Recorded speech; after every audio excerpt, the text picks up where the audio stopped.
Welcome into sportsbookreview.com. I'm Gary. And I'm Chris. And this is the College Football Show opening lines for Week 15. That's right. We got to Week 15. After this, we got Championship Week. It's pretty similar to most years.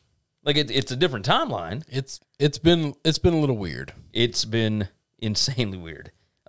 We got here. We got here. We are almost out of the woods. This has been an exhausting season. These games are impossible to cap right now. I mean, it's just, but we're trying, and we learn something new every week. I guess, right? But maybe not. I don't know. It's ridiculous. It's almost Christmas time, though. We got bowl games coming up. We got all sorts of stuff. We are going to have a different video for every single bowl game this year. We're going to do our best to cap them, see what we can do. Who knows where the game's going to be played? Who knows who the teams are going to be right now? But we are going to do our best and make sure that we get a video out with some information about every single bowl game. So stay tuned for that. If you want to watch those videos, go ahead and make sure that you are subscribed to this channel. Go ahead and like this video. That will help us out a ton. Jump in the comments with who you like this week, et cetera, et cetera. Do all those things, and go over to sbrpicks.com/NCAAF. One-stop shop, very easy to do. We got, in my opinion, the best crew in the business. They know what they're doing. They know what they're talking about, and their articles are fantastic. Ton of deep dive information. Go check it out. sbrpicks.com/NCAAF. sbrpicks.com/pick6. Pick 6 contest. Every week, you can win your share of like $1,600 in cash prizes every weekend. NFL games, college football games. Doesn't matter what it is. Go out there, pick it against the number, and if you win, you go 6-0. And sometimes you ain't even got to be 6-0. You just got to be like the best of the bunch. Knock it out. Make your picks, and you can win cash prizes. Every week, it's free to enter. That's sbrpicks.com/pick6, P-I-C-K, and the number 6. We're not going to get to every game. We tell you this every week. We're not going to get to every game. But you can ask us about every game if you want to. We are on Twitter. I'm at Gary WCE. I'm at Chris B. Giannini. And we will respond to everything that you ask us. We may not have a good answer, but we'll talk back. We'll let you know what we're thinking one way or another. So let's get into our recap right quick. And our recap starts with Coastal Carolina. The Shots got it done against BYU. What a fantastic ball game. I mean, to get that game scheduled in about 72 hours, have everybody there, game days rocking and rolling, it was fascinating. It was fun. It was everything that college football is about. A weird colored field, a team that's known for their mullets. Like, it was a very unconventional offense.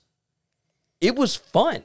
Yeah. Like, we need more of this. I hope we need a lot more of it. I hope going forward that G5 teams think about doing this more often. Like, but everybody needs to do. See, this is the agreed. But I think G5 teams can start it. I think they're more willing to change. They are more willing to change. Yeah, that's the issue. Is the big boys are so set in their damn ways because everything's been set up for them to get to be the big boys that they don't want to change that. That's true. They don't want to rock that boat because right now they like the boat they're in. Oh, they most certainly do. They most certainly do. Speaking of the big boys, the favorites. No changes at the top. No nothing. They all handle business. No upsets. Just chalk. Makes me want to puke. It's frustrating. It's very frustrating. But, our playoff still looks the same as it sits right now. The only change will be if Florida beats Alabama, really. And we still have a week of games. But we don't see any matchups this week that could change anything other than... No, there would be massive upsets. Yeah. Maybe Ole Miss handles. I mean, I think Ole Miss can beat A&M. I think they can too, but that would be a really big upset. I don't think Florida's going to have any issue with LSU. I don't think Alabama's going to get beat by Arkansas, et cetera. So what we're looking at is Florida over Alabama would rock the boat. Clemson over Notre Dame would rock the boat.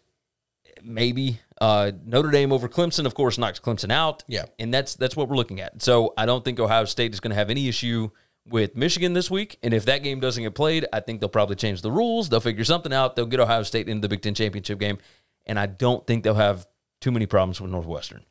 I would love to be wrong about that, but I don't think so. So that's what we're looking at right now. We shall see. It's going to be weird. Tom Allen and Indiana, they get it done against Wisconsin. Fantastic game, fantastic post game, fantastic everything. we've talked about this guy for several years now. Yes. His players love him. The boosters, the fans, everybody loves him. There's a reason he got the job when Kevin Wilson was let go. That's right. He's amazing. He's fun to play for. He loves his kids. You can tell the kids love him. I know that you are way in the drink with them. No, I'm absolutely are. And I say it all the time to you. I've never had anybody love me the way Tom Allen loves his players. Yeah. I've never had that. I don't know what that's like. But I'll tell you this, if I had something like that, I'd die for that guy. Yeah. And you can tell it. Yeah. Like they put it all on the line. You're talking about fighting for a coach. Yeah. And you could tell, oh man, late in that game, I mean, they just it dug down and took whatever they had and got out with the W. That's right. I mean, they had not beaten Wisconsin in 10 straight games. I was just about to say, yeah.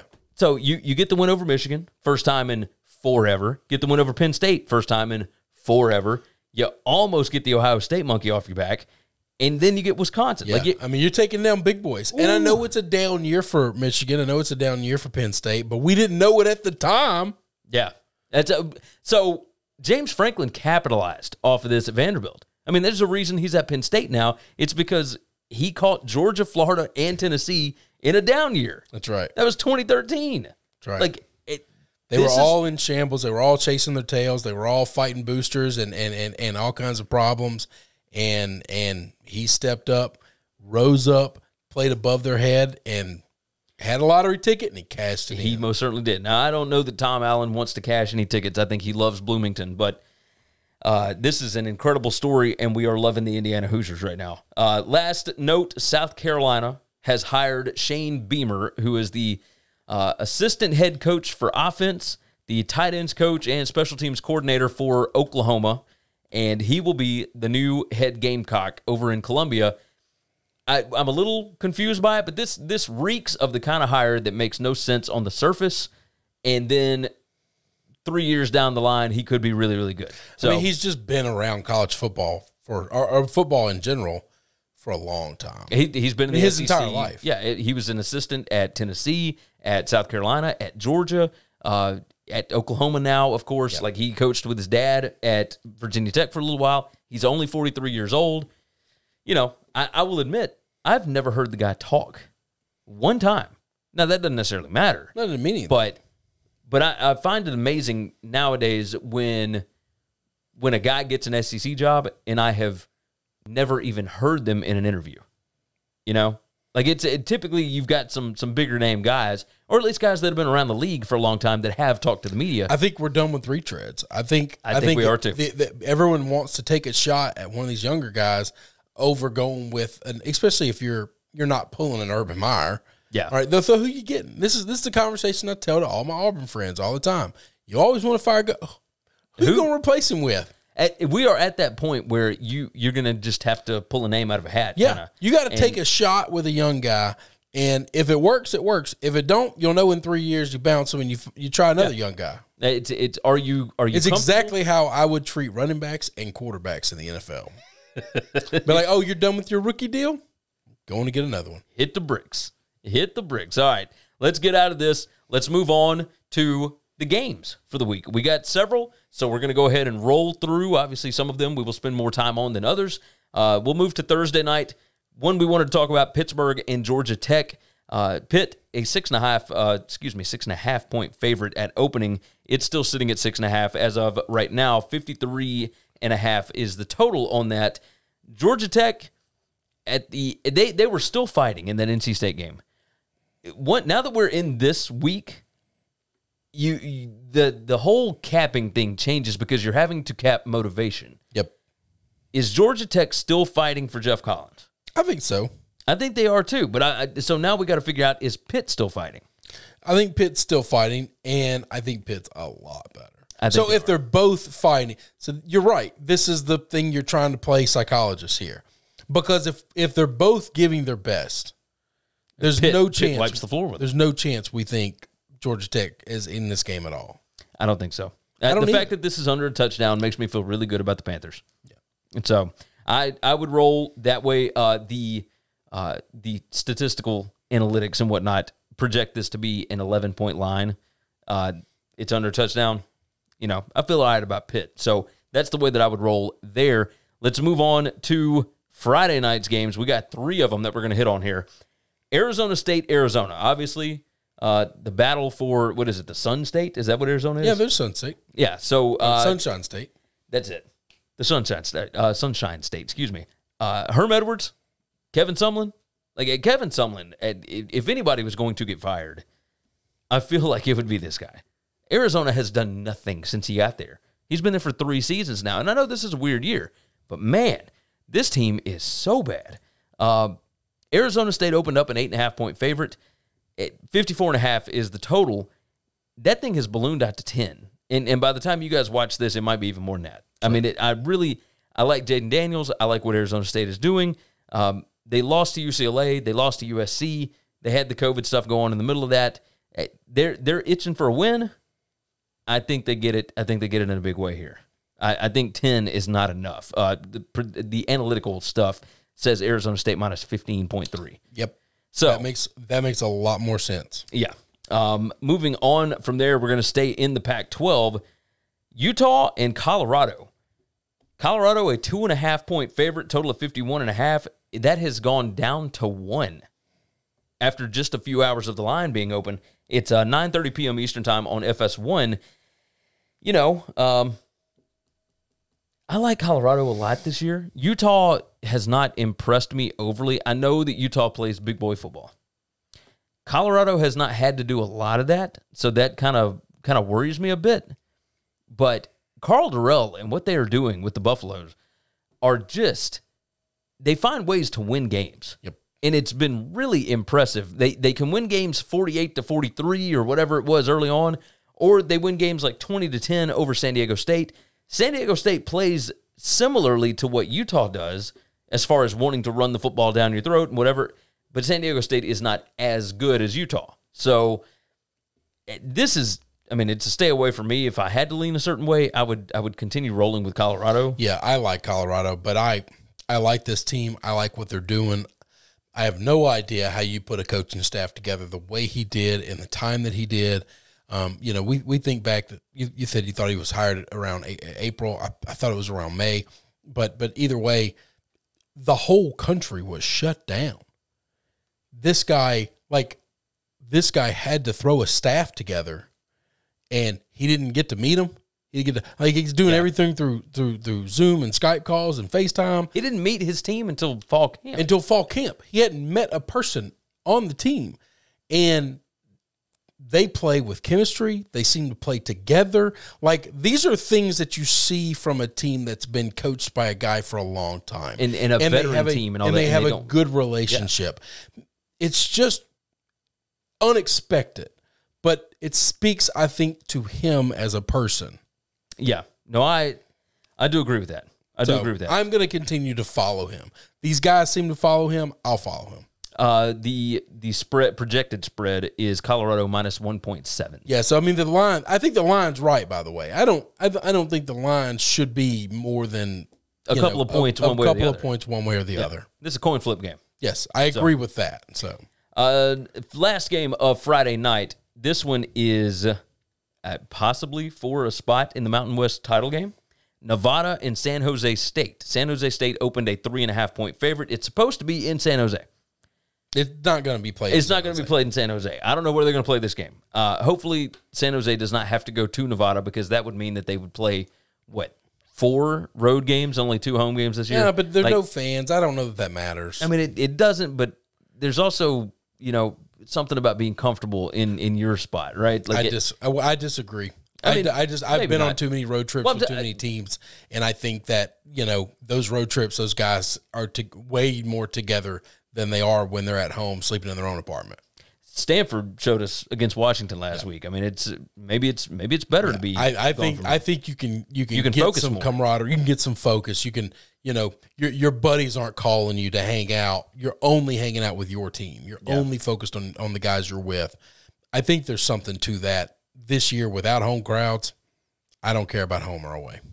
It's 10 p.m. Eastern time on CBS Sports Network. Yeah, we're going to get a late Friday night game. Yeah, late game. And we got to get up early for our show. 2 of these games are late. That Utah and Colorado games are late too. Most certainly. The projected spread here was Nevada minus 1.9. And instead, San Jose State is favored by 3.5. That has jumped down. It's been bet down to San Jose State minus 2.5. Yeah. I still like San Jose State. I think San Jose State's a better team. I do too. I love what Jay Norvell is doing. But Brett Brennan, man, like this guy has completely rebuilt the Spartans in that football program. Yeah. I thought going to the island was going to be a problem. It wasn't a problem. Oh, no. No, they came out with 3 touchdowns in, the first, 7 minutes? Yeah. I mean, it wasn't a problem. Not a problem at all. All right, moving on to the Saturday slate. We're going to start at the noon hour. These are the 12 p.m. Eastern games. And, we'll start off with, the big game. The game. Is that what it's called? I guess. Yes. Michigan, Ohio State. Opened Ohio State minus 28. Total of 67.5. It's on Fox. It is now out to Ohio State minus 29. You can find 30 at some spots. It ain't 28 anymore. I don't believe that will be even close. If Ohio State, don't forget, at the beginning of the season, Ryan Day and Jim Harbaugh were butting heads on a Zoom call or whatever. Harbaugh was complaining about, something that was going on at Ohio State that was breaking rules. Ohio State was breaking rules. And Harbaugh complained about it in front of everybody. Yep. On a Zoom call. Out. Yeah. And Day went to practice later that afternoon and told his players that we're going to hang 100 on them. I think if given the opportunity, they will do that. I agree. They will 100% do that. They are going to destroy this team. You saw it last week. They played with a little chip on their shoulder, even with half the team gone, it felt like. I mean, they were missing 3/5 of their offensive line. They missed a bunch of defensive backs. It didn't matter. The quality of teams that Ohio State's playing right now, it doesn't matter. That's right. They're going to beat the brakes off of them. So whatever this line gets up to, this thing could get up to 5 touchdowns. I wouldn't care. I would still take Ohio State. I think so too. All right, moving on. Oklahoma and West Virginia. This one from Morgantown. It's on ABC. Opened Oklahoma minus 11. It is still sitting there. A little bit of love for the Mountaineers, even after they got whacked in Ames last week. Well, Oklahoma didn't play well last week either. No. I think that's bringing a lot of this number. Is they saw a bad Baylor football team hang in with them. Yeah, kind of stymied this offense. I think that's a bad way to look at this because I think too. Dave Aranda knows how to slow this team down. He's played it before. It doesn't really scare him. He doesn't have the talent. No. But neither does West Virginia. But neither does West Virginia, and West Virginia doesn't have the brain of Dave Aranda. I don't know that West Virginia has enough firepower. And I don't think you can watch the game film and see what Aranda was doing and parse together what it took. So Brock Purdy just destroyed this West Virginia defense. Yeah. The defense held up against the run. Yep. Well, yeah, sure. I guess, yeah. But right. They did. But the best you can. But this Oklahoma team offensively is different. Iowa State doesn't overwhelm you with the tricks and the speed and all that kind of stuff. That's what Oklahoma does. Yep. So at 11, I don't know if it's enough here. I thought this was a short line. I was thinking 2 touchdowns. I kind of thought the same thing. And I would have still taken Oklahoma, but I thought the line would open there. Yeah. What do you think of the total? 57.5. That sounds about right because I don't expect West Virginia to be able to score. Really? I don't think Jared Dagey is very good. No, you're probably right. I just think this ain't Iowa State's defense coming in here. But Oklahoma's defense has improved throughout the season. They got a bunch of guys off suspension after 4 or 5 games. They have looked a lot better. Alex Grinch has he deserves a little credit for this. This is not a great defense. No. But they are still pretty good. Okay. And I think they are going to be able to stymie West Virginia. Maybe I'm crazy. I don't know. No, you're probably not. So let's move on from there. Let's move to the ACC. This one was interesting to me. Wake Forest, Louisville minus 4.5 at opening.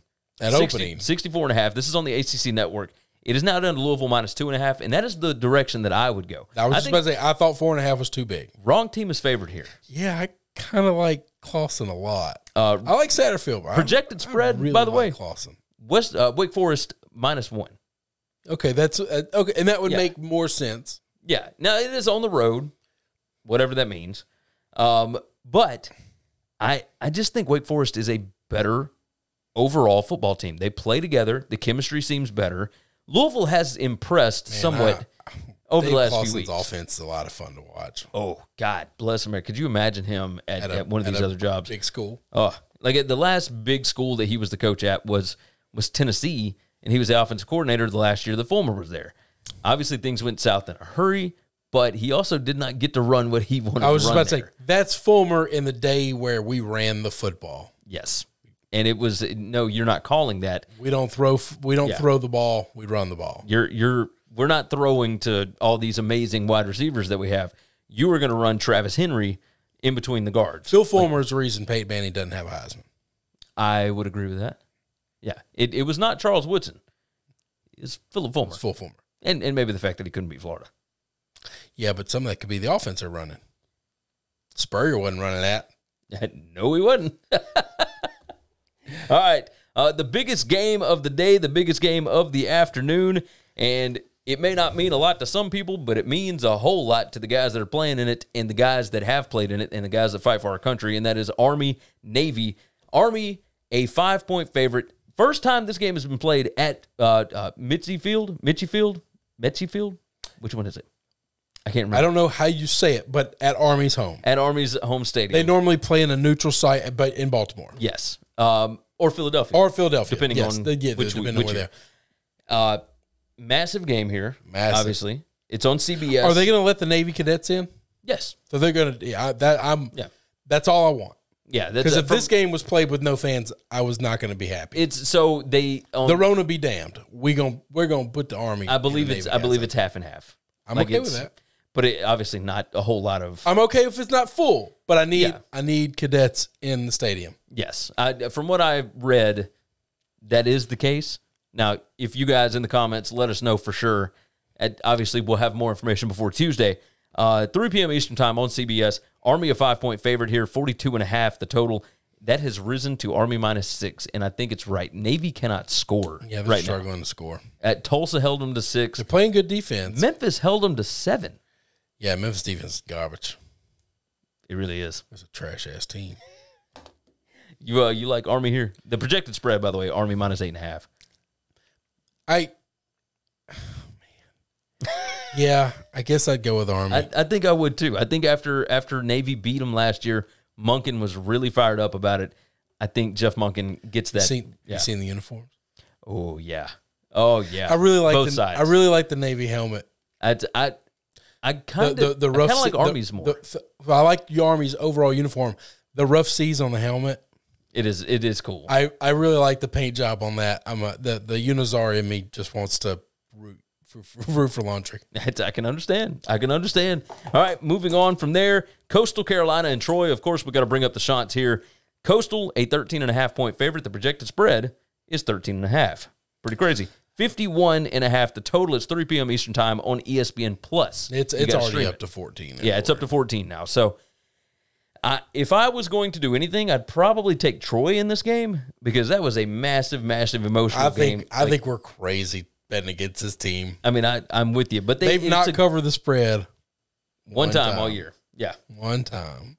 However, if there was a backdoor cover where they still beat the hell out of them. This is on the road. This is the week before the Sun Belt Championship, the week after game day comes to town for the first time ever. This is the letdown spot.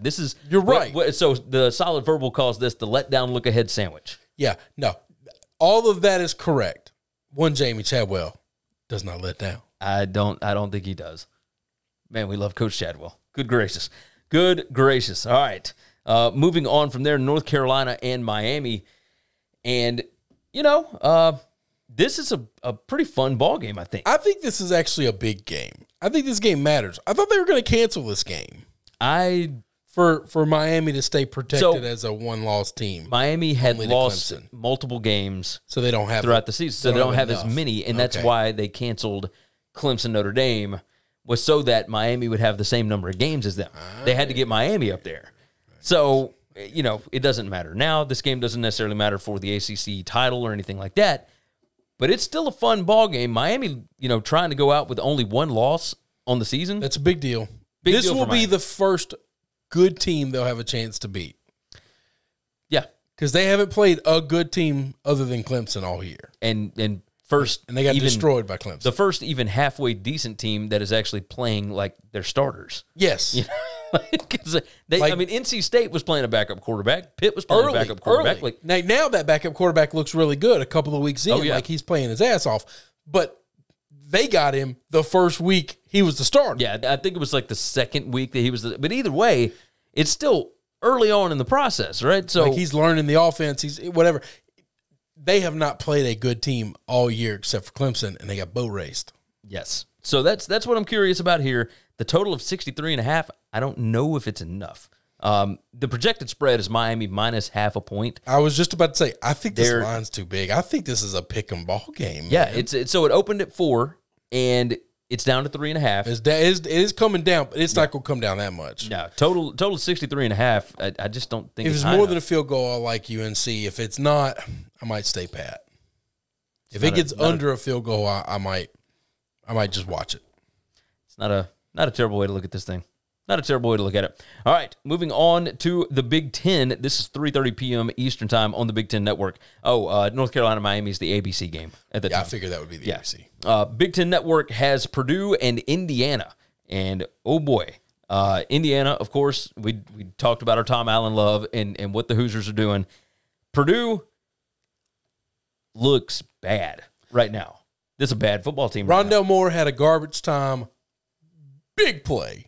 Big play. In garbage time. Didn't matter, but I think he could have done it at any point in time in the game, by the way, because he's kind of a freak that doesn't belong on Purdue.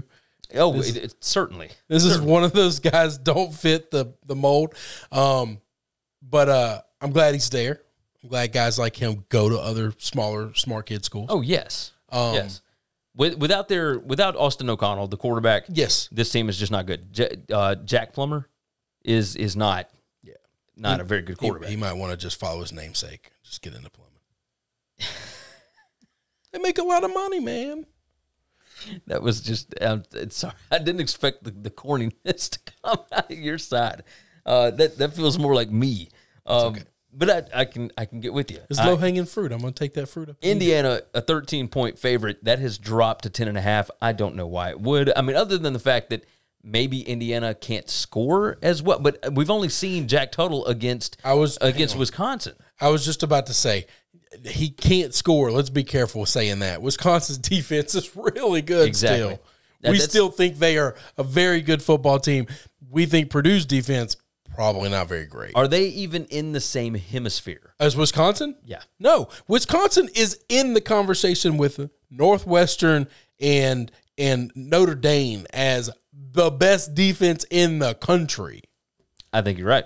Purdue ain't in that conversation. Purdue's in the conversation with Nebraska as one of the worst defenses in the Big Ten. Yes. And Purdue, by the way, lost to Nebraska last week, 37-27. A lot, too. Yeah. But they got some garbage time. That was a beatdown for a while. It really was. All right. Staying in the Big Ten, we just talked about them. Wisconsin headed to Iowa this week, and this should be a monster ball game. So the projected spread, by the way, for the Indiana game was Indiana minus 12. It's come all right at where the numbers coming to. Well, it was started at 13, went down to 10.5. Wisconsin, Iowa favored by 3. That is still sitting at 3. And the total of 43.5, Iowa scored a lot this year. Yes. A lot more than I thought. I don't know that they can do that against Wisconsin, but they have. They put up 20 on Northwestern. Yes, which is more than anybody else has put up against Northwestern. That's a good barometer. Michigan State when they lost. But the only reason that they got to that was from Northwestern turnovers. And it got them all in the first quarter. Yes. I mean, literally the first 3 drives, they scored touchdowns. And they was it 17-0? Yeah, it was 17-0. They had 3 scores in 3 drives, and they had to go less than 20 yards for 2 of them. Yeah. So that's what I worry about here. Or not worry about. I really think that this total of 43.5 is way off. I think this is 17-10. Yeah. Like these teams aren't first one to over 14, over 2 touchdowns wins. I think you're right. That's the way I would play this. I would play the under. The projected spread actually is Wisconsin -2. I thought there was a world where wrong team's favored here. I don't think Mertz is that bad. I don't think so either. I think Indiana is really good, and I think Indiana and Northwestern's defense has made him look really bad. Yeah, I think Iowa's defense is good. They ain't those two teams good. I don't think they're that good either. They're not that level good. I think they're good. They're not that level good. I thought this should be Pick'em or maybe Wisconsin -1 or 2. I still think teams are getting too much credit for home field. I agree. I agree with you. I just think that's asinine. We're too far along. These bookmakers have to know that just doesn't matter. Yeah. This Iowa-Wisconsin game, by the way, 3:30 p.m. Eastern time. It's BTN or FS1. So I don't know if it's regional or whatever it is. I'm sure we'll figure it out by Tuesday. But that's what the Big Ten Network or the Big Ten website has right now. This is going to be a good game. Oh, I agree. This should have been on a better channel. I think it should be at least FS1. Yeah, yes, at least. It did not help matters that Wisconsin lost last week. No, I know that, but damn. I'm with you. They lost to a one-loss team. Yeah. It ain't like they lost to Illinois. But now that means they've lost to 2 one-loss teams, which gives them 2 losses, and they've only got 2 wins. So, it is what it is. Either way, you will be able to find it one way or another. So, let's move on from there. Let's move to the AAC, and I think the first of 2 matchups between these 2 teams. Probably, right? That's how it's working out. Cincinnati, a 13-point favorite at Tulsa, 4 p.m. Eastern time on ESPN2, total of 46.5. Just like 4 weeks ago when this game was scheduled, Cincinnati was a 2-point favorite on the road. And we were all going, that's bananas, whatever. This should be 14 points. And instead, it's Cincy it's minus really 13. close to 14 points. It's been bet down a touch to 12.5. But, a total of 46.5. Like, I understand Tulsa's had a pretty good defense, but I feel like there's going to be points here. I think Cincinnati's going to score. I think there's going to be points on one side. Yeah, I agree with that. I don't know that Tulsa's going to be able to score. I think Cincy will be able to score. I think Tulsa does what Cincinnati does, only Cincy does it way better. Like, way better. Way better. Would you lay the 12.5? I'm going to lay the 12.5. I'd lay the 14. The projected spread is 13.5. I think they're a lot better football team. I think they are too. And they hadn't got to play in a couple of weeks, man. They're going to be itching at the mouth. So Cincinnati had this last year. Finished the season at Memphis and then had to play Memphis again back-to-back for the championship. This go around, though, like last year, it was play at Memphis, go home, play at Memphis. This year, it's play at Tulsa, go home, Tulsa comes to your house. Y'all get to play on the black turf. Better believe that. I wish they had done a black turf. How fun would that be? That'd be tough to see. I don't care. Just give them one. No, wouldn't just make them wear white uniforms. Then the other team's got to wear what? Their color uniform. I guess, yeah. All right. I can get down with it. Either way. The other team doesn't wear black. No, that's true. No, almost no teams wear black. Army this year would have. Army gets to wear the white, and they wear all red uniform. There you go. It'll work out. I can make this work. I'm telling you, it's not that hard. No, you're right. Do the black turf. It'll be awesome. I love it. I love it. All right, last game of the afternoon, Washington and Oregon. This is for the Pac-12 North. Winner of this goes to the Pac-12 title game. Pathetic. Yeah, 4 p.m. Eastern time on Fox. We talked about this before. They need to switch this up. The Pac-12 needs to figure out how to get that USC-Colorado game, because if Colorado goes to Utah and wins on Friday night, they're both undefeated, and Colorado just has one less game due to cancellations. Yes. Nothing they did wrong. Exactly. So they're going to get left out. Just ridiculous. So again, we're going to take care of the big boys. Colorado ain't a big boy. They don't belong. Stay at the kid table. Yeah, y'all came from the Big 12. Y'all stay over there. Like, we're going to do this between Oregon, more than likely, I guess. Oregon's favored in this spot, so we'll say them. Oregon, 5.5 over Washington. Oregon's at home. Oregon has not looked good 2 straight weeks. I was going to say, I don't know. I kind of thought the wrong team was favored. I saw a bad Washington look last week, and I thought, maybe it's a pick 'em. I don't know. I mean, Stanford beat up Washington last week. They went into their house and they punched them in the mouth, and they took their lunch money. And Stanford's been terrible all year. Terrible. I will tell you this. Somebody in our comments is going to roast us Tuesday because they tried to tell us Stanford money line. Casey. I think Casey was saying that. But either way, it's Stanford showed up for this game. I want to know what the hell they do. And now Washington has to go and show up in Eugene. And, I mean, it's possible because Oregon has not looked great by any stretch of the imagination. Can you predict anything in the Pac-12? Lord, no. Okay. So, yeah. Just make all these games a pick 'em. just try to pick a winner. You'll still do the exact same. Yeah. The spread's not changing. It's 4 p.m. Eastern time on Fox. So this is a big network game. You know, this is Fox. This is a big game for Fox. Yes. They better hope people watch this game because nobody's watching the other game. Yeah, you got that right. You got that right. Michigan and Ohio State. Yeah, like a lot of people off of that in 30 minutes. Yes, they will switch to another channel. So Oregon minus 5.5. That's been bet down to 5. The projected spread is actually Oregon minus 2.3. And that sounds more like it. This coin flip. I think. But like which close team to a shows pick up? 'em as you can. And oh well, because one team's getting minus 5, do I like the team getting plus 5? No, that just means I don't know which team's going to win. But if they win by a touchdown, it wouldn't shock me. No, it wouldn't shock me if either one of these teams. I mean, wins if by I a touchdown. gun to my head, I'd take the points. I'd take Washington and the head start in case the other team wins by a field goal, a 1-point game, somebody misses an extra point, you get some weird ass score. None of that would surprise me. If this is a blowout either way, shock the hell out of me because I don't know that either of these teams are good enough to blow anybody out. Yeah, I think you're right about Oregon had Oregon State blowed out, and let them get back in the ballgame. and then next thing I know, click, huh? Now Washington did fight back in that Stanford game because they got their brains late. beat. No, but I feel like that was all garbage. I don't know that they were ever in danger of actually winning the game. It was so. Did they come back? I didn't watch. I turned on some of it. They had a shot to take the lead late, okay, or get it back to. They had to fight like hell then because they were down fast and early, and every time I kept checking, it was still big. And so I just assumed when I saw a final score of a close number, it was just all garbage time. We could say it was garbage time, and I think that might have been part of what happened. Washington kept fighting. Stanford thought the game was wrapped up, and then all of a sudden it's a ball game at the end. Yeah. It does happen. It happens. And sometimes you get got doing that. I mean, that might be how Oregon let Oregon State back in. They just thought it was over. One team didn't think it was over, and they keep fighting. Yeah. You never quit fighting. No. Just don't quit ever. No, don't fighting. Don't take your foot off the gas. These coaches, man, I swear to you. So I don't think Texas fans have to worry.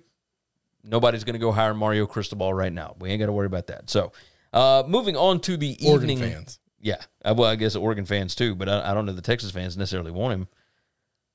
Oh, you thought Texas would hire him away? So that was one of the rumors on the Horns 247 board and all that kind of mess. So those people are desperate. They're all bananas. We love you, Texas fans. Don't get crazy, but just saying. We know how silly season gets. All right, moving on. Evening slate. App State, Georgia Southern. This is a awesome rivalry. Get my grammar correct. I know that a lot of you guys don't know anything about this. This was an FCS powerhouse against an FCS powerhouse. These teams are not that far away from each other as far as distance goes. They hate each other. They hate each other. I cannot stress that enough. How long has it been since Georgia Southern beat App State? Last year. They've been in 2 straight years. Oh, they did beat them 2 straight years. Yeah. I knew they beat them last year. I thought last year was a long time since they beat them. Two straight years. And that's with Drinkwitz. That's with Satterfield. Yep, and now, if they beat them with Clark, I mean, App State's a 9.5-point favorite here. There are a lot of fun rivalries in this sport, and it's what makes college football great. If App State ends up with 4 losses. Boy, Sean Clark going to have some answering to do. But I don't think they get rid of him. I think you don't fire him. It's his first year. I think the reason COVID year, you can't fire. The reason they hired him is so that he wouldn't leave. I really think that because he was the offensive line coach for years under Satterfield and then under Eli Drinkwitz. But there are a lot of fun rivalries in the sport of college football. It's one of the things that makes this sport so much fun. There are things I talked last week about Eastern Michigan and Western Michigan and how it's a fun rivalry. Nobody really pays attention to it because it's schools that don't really matter. Yeah, it's small schools. These are 2 teams that just recently joined the FBS. Just recently. They came up together. Exactly. In the FBS. They're both in the Sun Belt. Georgia Southern has not been as good in the FBS as App State, but do not get it twisted. Georgia Southern is still a good football team, and they hate App State. They show up to play, and they have a fantastic game plan every time they do. These type of rivalries are fun. Oh, yes. App State projected favorite by 11.7 here. Well, the number's coming down. Yes, it's App State -9 at this point. It opened 9.5. It's down to 9. You can find it at 8.5. The total is 46.5. I think that's going to go way down. I was just about to say, this is going to be one of those 13 to 17 ball games. That's every year it ends up. It's last year I think was 24-21. Year before that was something similar. It was 2017 or whatever. It's Georgia Southern slows the game down. They run the triple option. They're going to slow this thing way, way down. If App State has any trouble at all, the same way they did against Louisiana, that's a problem. That's a problem. So look, if this is more than a touchdown, like I am taking Georgia Southern. Yeah, like 100%. Well, I don't think it's going to drop that much. We just don't see side movement move that much. Yeah, no, I think you're right. Totals will, but the total could drop 5 points. This is 6 p.m. Eastern time on ESPN 3. By the way, you got to watch it on the streaming thing. I know. So just a lot of football right now. A lot of big time, big name matchups at least. All right, moving on. Let's talk SEC for a minute, and I bring this up only because I think you boys are being a little bit disrespected here, and I think last week had a little bit to do with it. LSU, Florida. Florida is a 23-point favorite at opening. 69.5 is the total. 7 p.m. Eastern time on ESPN. That has gone up to Florida -24. Yeah. Florida and Alabama have not played similarly over the past, 4 or 5 weeks? Yeah. Florida does not blow teams out. Like, if Florida could not beat Tennessee by 20 whatever points, I really don't think they're going to beat LSU like that. And LSU's going to keep fighting. Yes. Like, that garbage time is going to be there for them. They're not going to quit trying. We saw that against A&M. Yes. I mean, that game was over. But we saw it against Alabama. Well, we saw it against Alabama, yeah. That game was over and nothing to fight. No, they're going to keep trying to score, and they're going to keep trying to stop you. Now, some of that against Alabama, they talked about it a little bit, but if you follow LSU and stuff, they didn't pull starters because they don't have any depth. Yes. This wasn't a pride thing. No. Stingley is still out there because they don't have anybody else to throw in at DB. Hey, so I wanted to ask you about this. Scares me, by the way, because that kid's going to get hurt in one of these garbage time games, and he is a freak athlete. Yes, he is. Yes, he is. And it's going to piss me off. I wanted to ask you about the quarterback situation. Now, TJ Finley, he has shown glimpses of being just awesome, right? Yep. He's hit some darts.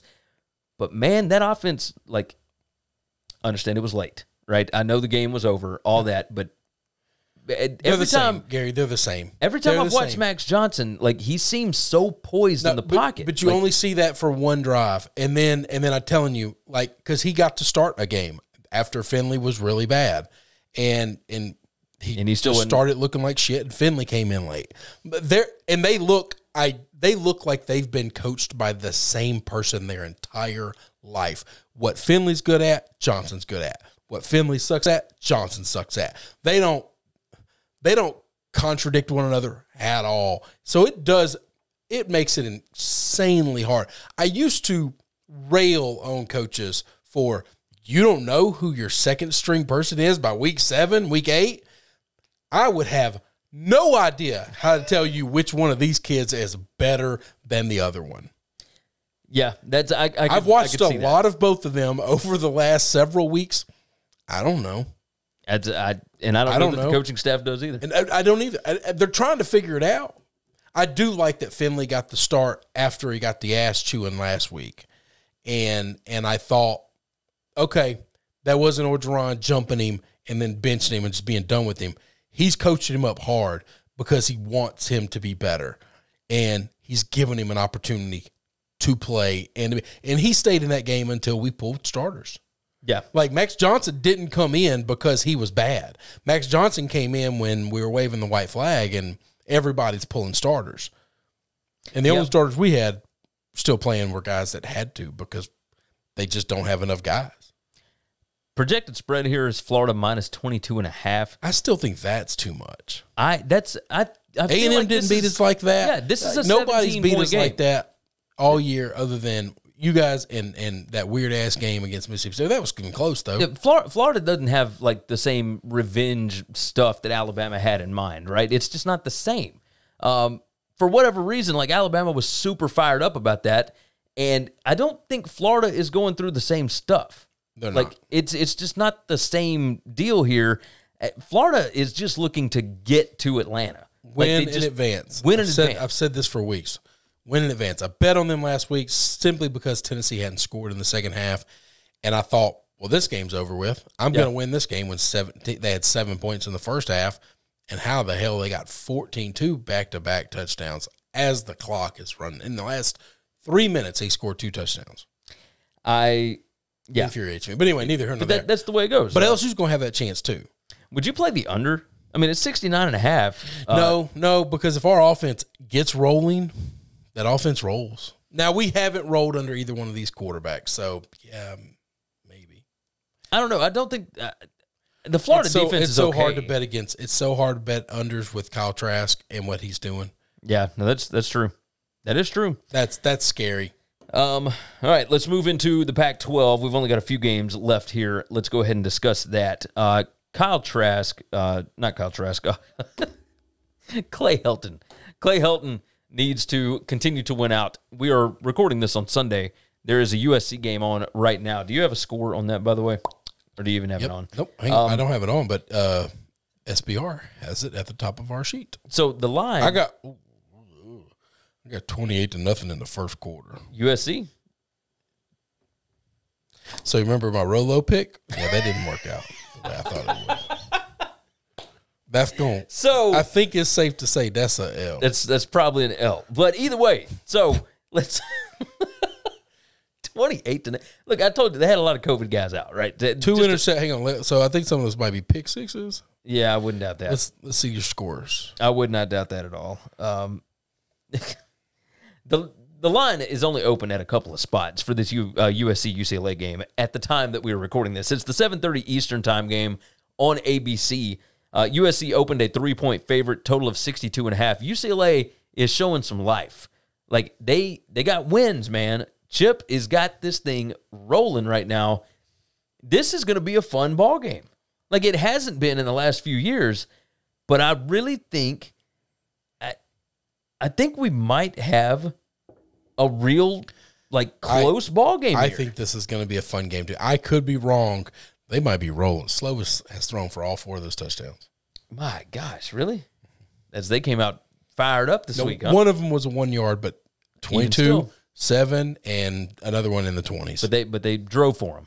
Well, 2 of them were interceptions. But they still had to. They still had to go somewhere with them. I don't know where they got the ball when they got it intercepted, but that's crazy. Yeah, that's pretty good. So this is the first time that I feel like USC has really looked like dominant then all year. So I don't know what that, because I was going to roll UCLA. Well, I still might because you know how I feel about Chip. I can't understand. It doesn't make sense to me how 10 years ago this guy was a complete genius and innovator, and then he just a decade later he's a moron. And everybody's out coaching him? Well, it's like everybody caught up to him. That's what we've been talking about for a few years now, right? Yeah, everybody caught up, and he just never adapted. But we also wondered, like, he's hitched his wagon to the wrong quarterback, possibly. But he's playing better now, and I think the guy that's behind him is better than he is. I wonder how many of these things are he didn't have the quarterback in the NFL. That's what hurt him. He hasn't had the quarterback since getting to college. Picking UCLA as the job was not beneficial to him at all. I think he thought you could still recruit in LA. No. All those kids are coming south. Every one of those kids are heading east of the Mississippi. Are they going to Clemson? Are they going to Ohio State? Are they going to Notre Dame? Every one of them are leaving California, though. So everything, when he took that job, everybody said that it was mainly so that he could just be like another guy. Because when you're in Gainesville and you're the dude, that's right. He didn't want to be God. He wanted to just be a guy. He just wanted to be a football coach. In LA, like, he's a nobody. Well, yeah. Now the problem is people know your name for sucking. They know losers. But you still going to show up at the grocery store and ain't nobody's going to bother you. They don't care about football as much. That's right. Now, I think he can still win. That's still a but good you also program. get fired doing that, though. So you don't get to keep doing that. You don't keep. Maybe not at UCLA though. Yeah, at UCLA. I mean, maybe. I don't know. They got financial issues out there. I don't know. But either way, I do kind of like. He's not UCLA. getting fired this year. He's played too well this year. I will agree with that. UCLA. I do like UCLA. I think this number is going to go way up. By the way, after this game, if this turns into an ass thrashing, oh yeah. This number might be 7 in the morning because right now it's projected as 3 and I think that's a look ahead line. Oh, the projected spread, by the way, is USC minus 7.42. There's no sports book on SBR that has this line open except for one place has it at 3.5.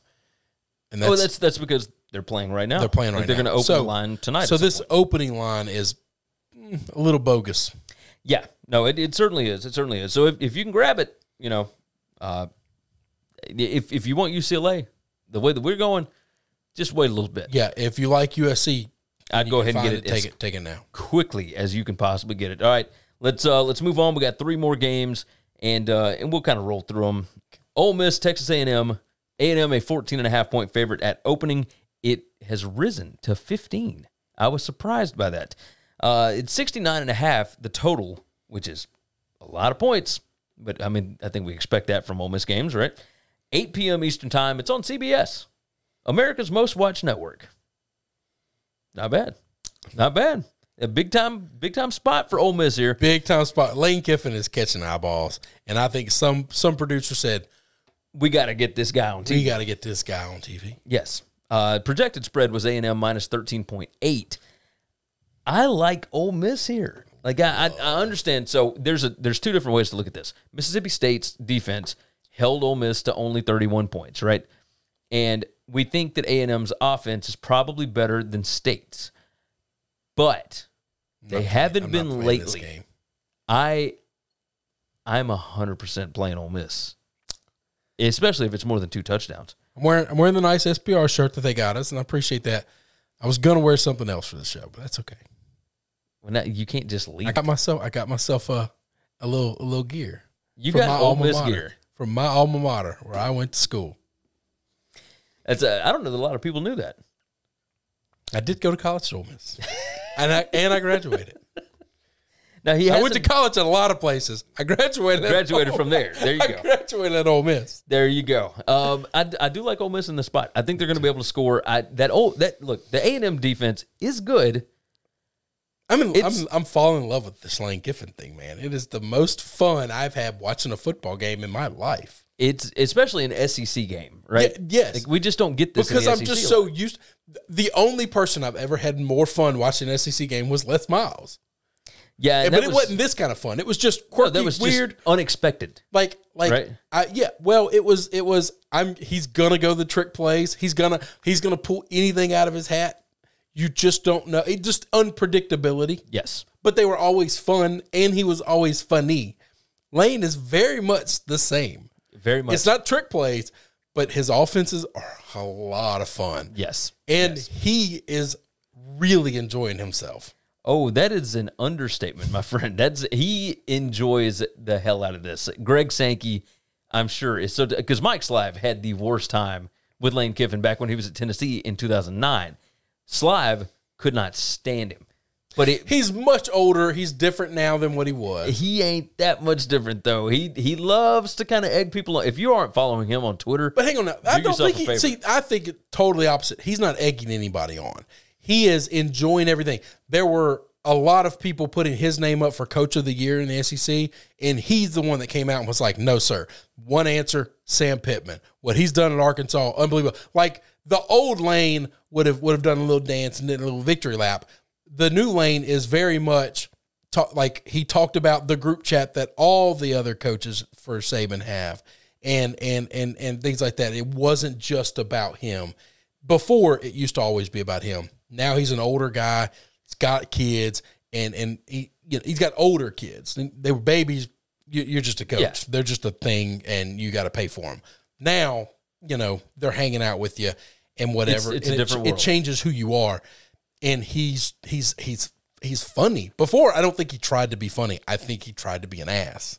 Yes. Now, I think he just wants to be funny and have a good time. And he is successful at that. I love this lane. So the first rule of Sons of Saban Club is do not talk about the Sons of Saban Club. That's right. Nobody knew this thing existed. And Lane's very first interview asked about something, and he immediately dimes it out. Who did he? It was Lane, Will Muschamp, Jimbo.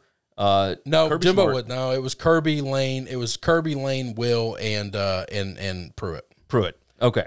So Lane Jimbo, was the only coach in the West. Jimbo ain't one of those guys. Jimbo was his assistant at LSU a long time ago. Yeah. While Muschamp was there, but Muschamp was really young, and Jimbo was. Oh, they weren't hanging out together. I think Muschamp was he was GA and then moved up at one point. Yeah, they weren't having dinner together. No, they weren't. They were not. Jimbo did not see himself as an equal with Will. It still doesn't to this day. That's it. Yeah, I think you're 100% right. 100% right. I'm so all in. But I'm just telling you, it's the most biased thing in the world. I've always liked my alma mater. I never root against them. I defend them. I don't hate them the way most LSU fans do. But I never saw myself as a fan of anything they did. I go to a lot of the games, baseball games, football games. I have a good time. But they're fun now. Man, I'm kind of in. I can buy it. All right, let's move on. ACC night game. We got a rivalry matchup. The Hoos against the Hokies. Virginia headed to Blacksburg, facing off in Lane Stadium. Last chance for Fuente to salvage the season, I guess you could say. I don't think this win would salvage the season, but I'll tell you this. It would hurt the season. It's way better than losing this game. Virginia Tech has not looked good recently. They were in it in the first half against Clemson and then just got taken behind the woodshed in the second half. Virginia Tech opened a 3-point favorite. That has come down to 2 already. 63.5 the total. It's 8 p.m. Eastern time on the ACC network. The projected spread is Virginia Tech -5. Oh, I was going to ask you what the analysts have. The analytics have loved Virginia Tech. I was wondering, is this a wrong team favored? Wow, I was wrong. So, I think it could still be a wrong team favored. Virginia's players fight for Bronco Mendenhall, man. Yes. Just go look at the records. Hard. Go look at the records. That's all you got to do here. Like, Virginia plays hard. They're tough, hard-nosed. They don't make mistakes. They don't beat themselves. And Virginia Tech does all of that. Yes. Like, that's the biggest issue. Now, Virginia Tech, more talented, more experienced, but fundamentally, Virginia, better. So is this better team? My tortoise in the hare argument from last week? Same thing? Yeah, I think so. I mean, you've got one team that's just going to do everything right, and they're just going to get to the finish line. Pretty much. It's Iowa State over Texas. They might have the lead. They might not. But they're going to get to the finish line, and they're not going to do anything. They're going to let anything you do distract them from them doing what they're doing. And if you're one of these teams that just dicks around a lot and just monkeying around and you're doing dumb stuff, that tortoise is going to get there first. Yes, pretty much. Pretty much. Virginia Tech. So this will tell you everything that you need to know. There are rumors that Bud Foster is talking about coming out of retirement to go be Shane Beamer's defensive coordinator. If Bud Foster comes out of retirement to go be a defensive coordinator somewhere else, that means he didn't want to be a recorder. That means he did not want to be with Fuente. He didn't want to retire. Yeah, he did not want to coach with Fuente. Yeah. That tells you everything you need to know. I don't think Justin's a hard person to work for. Agreed.